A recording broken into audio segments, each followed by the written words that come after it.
front of your seat because I'm going to have this altar call here in a second. But if today, if you guys are dealing with what your leaders have said, and I don't mean leaders at camp, hopefully leaders at camp are being godly and they're not criticizing their kids too much or at all and making them feel like they're nothing. But if you're here today and you've had teachers, parents, leaders say harsh things, in a second we're going to come up here and there's going to be something that you're going to make a difference. I'm going to do something. I'm going to actually, hopefully, I'm going to pray that this wall is going to come down. This wall is going to be broken. See, and there's these. So if you're a person today, when this wall breaks, I want you guys to come up. If you're someone that has a leader has been criticizing you, if you've not felt like you're important because of what some leaders or parents have said, I want you to come up and I want you guys to come up on this side. And actually, if maybe you're a kid that your friends pick on you a lot, and you keep hearing it, and you want to stop hearing that, and you want to focus on what God has for you, and you want to listen to God. You want to be able to shut down those friends and the fact of, you know what, it won't hurt. How many of you guys have ever heard that phrase? Sticks and stones may break my bones, but isn't that a lie? You know, sometimes I'd rather have a broken finger or a broken arm instead of someone criticizing me about my dreams or my goals. Because you know what? 4 or 5 weeks, my arm's going to be better.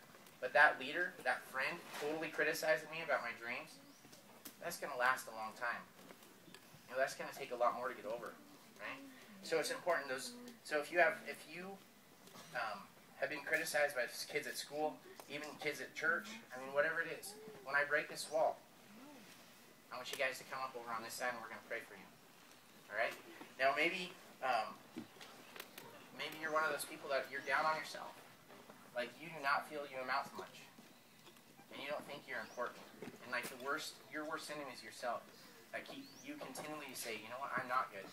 You know, I'm not going to be anything. If that's you, I want you guys also to come up here. All right?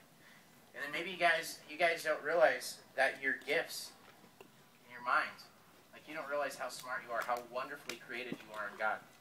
If that's you also, and you just say, you know what, I want to know how wonderful and created I am, and I'm going to start making a difference. See, when this wall breaks, that's the difference. See, we have these walls that we put up, and so today, we're going to break those walls. So I want you to guys, if you need something broke, if you have been criticized, if you are criticizing yourself, if that is you, I want you to be able to come up on this side. And now, this side over here, we're going to save for something else. This side over here, you are a person that criticizes. You're a person that you see kids and you say, hey, you know what? I'm going to make fun of that kid just because he's a smelly kid. If I was at an altar time, I would come up to this side because I was so harsh to so many kids. And God forgave me for that. And I had to go to Mike. Many times I went to him after I had heart changes, and I remember talking to him and just spilling out my guts, and then I'd be apologizing to him. And that's a tough thing to do. And maybe some of you guys at camp, you need to do that after this time. Maybe you guys are one of those kids that are criticizing, and you need to apologize. Like you've been criticizing even since tomorrow. You've been cutting them down. You've been calling them names. If that's you, I would encourage you to pray, ask God to forgive you, and then go to that person and ask forgiveness.